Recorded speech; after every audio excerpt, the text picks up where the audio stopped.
Hi everybody, this is Alchemist2 and I'm back again with another movie review. Recently, Dad and I decided to watch a documentary made for IMAX cinemas called Born to be Wild. And it's very short, but it's very enjoyable and extremely educational.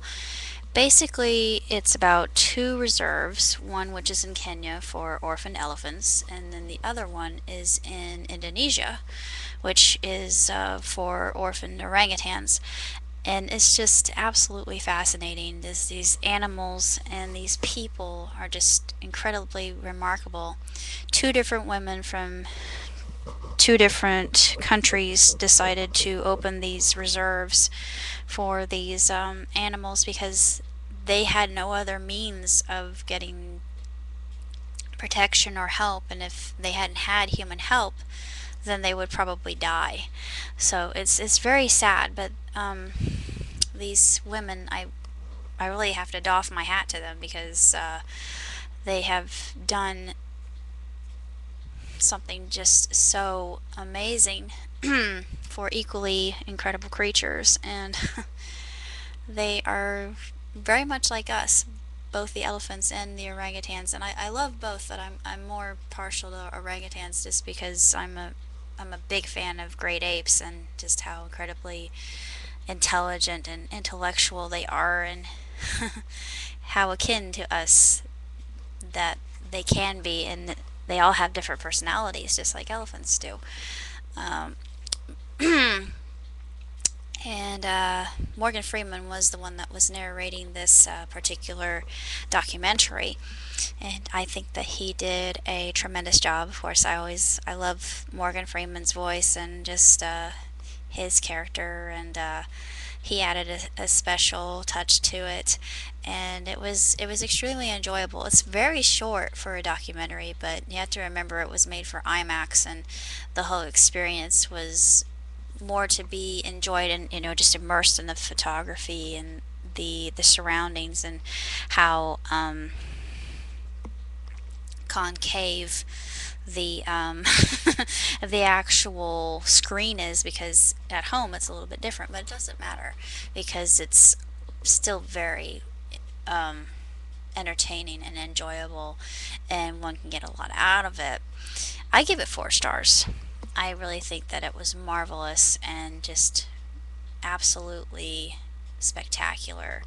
I was transfixed the entire time, completely mesmerized by what I was seeing. And these people, they have such kind souls and golden hearts to do this for these animals, and it's just their dedication is unparalleled. It truly is heartfelt, and the one thing that will tug at your heartstrings is the fact that they have to be reintroduced to the wild as well as soon as they can fend for themselves. They have a halfway house for the elephants before they reintroduce them to the wild. And the intriguing thing about the halfway house is that the ex-orphans welcome the newcomers, and I thought, oh, that's really neat. How cool is that? And they never forget. They truly have a sensational memory. It's not just a byword or hearsay. This is truth. And orangutans, I especially love the way that they interact, and just how they're just incredible creatures, and they're so limber and flexible when they're moving through the trees. I just it's just unbelievable how elegant they are. I mean, you wouldn't think that an orangutan would be elegant, but it is. It's sort of like they're gymnasts, and they're just so awesome, and I love them. And I'm partial. I'm biased. Sorry, but I took a class in anthropology, and I can't help but not enjoy great apes and pro-primates, and just um, how they're organized and how they live and how they think, how they process the world.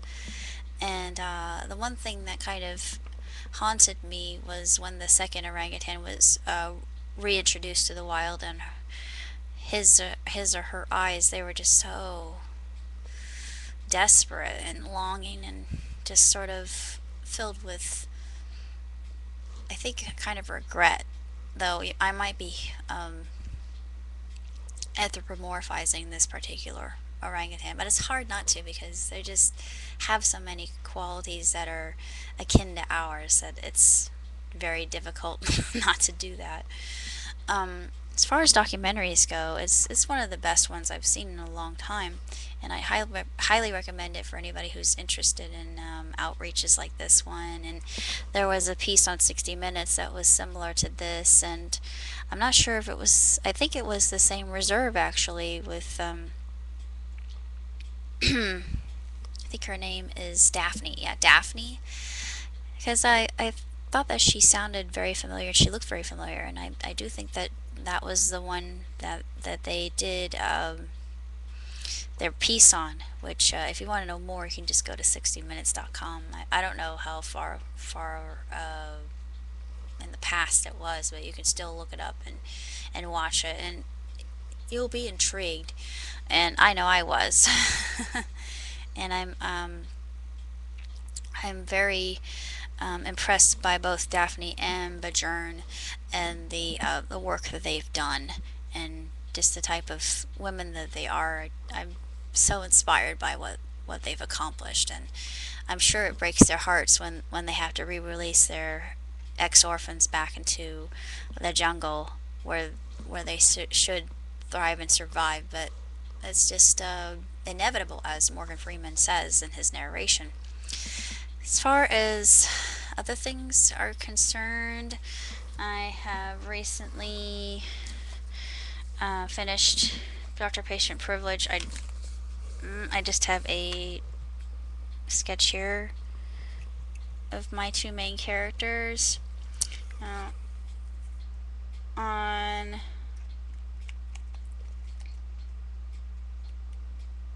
my right side, well, it looks like the left to you. That would be Norm. And on my left side, that looks like the right to you, since this is reversed. That is Ellen, Dr. Ellen Marie Rose. And I bet you know where I got my inspiration for her last name. Now, Norm's last name is Ramsey. I'm not really sure where I got the input for his last name, but I've always liked the last name Ramsey just because it's very common. But it was a lot of fun to write, and my next one is probably going to be, a real hoot because it's called Temporary Insanity. And the whole plot around temporary insanity is that my main female character, she makes an errant wish on a star, and when she awakens, she finds that she is no longer female but male. And at first she freaks out, flips out, just starts screaming at the top of her lungs and doesn't know what's happening. But I know I'm going to have a lot of fun with this, and I know I'm going to use quite a bit of my music from Paul Anka, because I just think that he has a very masculine feel to him, and very macho and kind of slick and sly, and that's how her character turns out to be when she's male, which is very interesting because the character will be described in music as well, which I love doing, and that's just going to be a real riot when I write it. I can't wait to write this. And of course, I'm still writing about Lux. I've written, there was a story floating around in the universe about immortality that Regina talks about.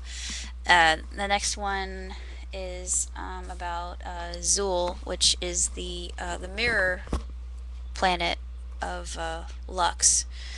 And you don't really learn much about Zool until there is a rip in time earlier on in the series, and Regina encounters Thanata, her doppelganger. And Thanata the Cruel, she's a very intriguing character and villainous. And she's not entirely evil, but she's got some diabolical plans. One of which was to conquer the universe. Never happened. Regina swayed her not to do so because it was pointless because the universe goes on ad infinitum. The next one is called Holiday Spirit, and it's more about the holidays that occur on Lux, not just the night of forgiving, night of forgetting and letting go, and Yuletide, or they call it Pascha. But there will be more holidays spoken of there. And then the last one is called Academia, and that's told from the point of view of a student. And then I've got another tale. I probably won't write it until around the Halloween season, but I was thinking about my ethics saga and how I hadn't really touched up on it. I've done quite a few stories for the saga, which were just a blast to write, and they are on fictionpress.com.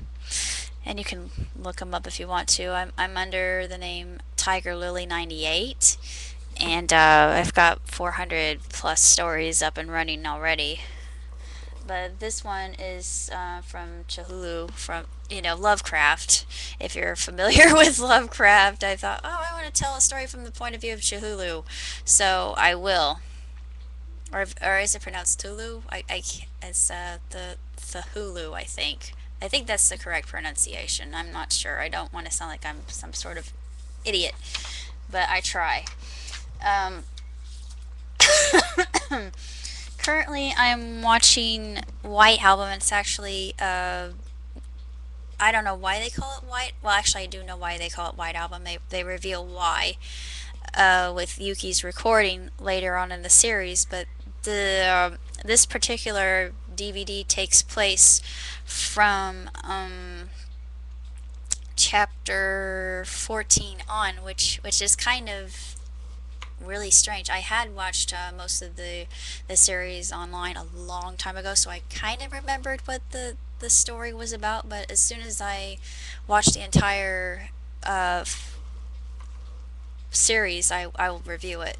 But so far, I'm really enjoying it. It's very dramatic. It's kind of like a soap opera in a way, which I never thought I would be saying this, but I am actually loving it, even though it's very very dramatic and extremely convoluted, um, involving Toya and the love triangle between Yuki, and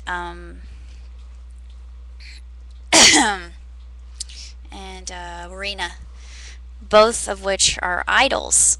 Yes, this that makes it even more intriguing, doesn't it? But I'll talk more about that in the future. I've gone over my limit, so I will see you later. So, peace.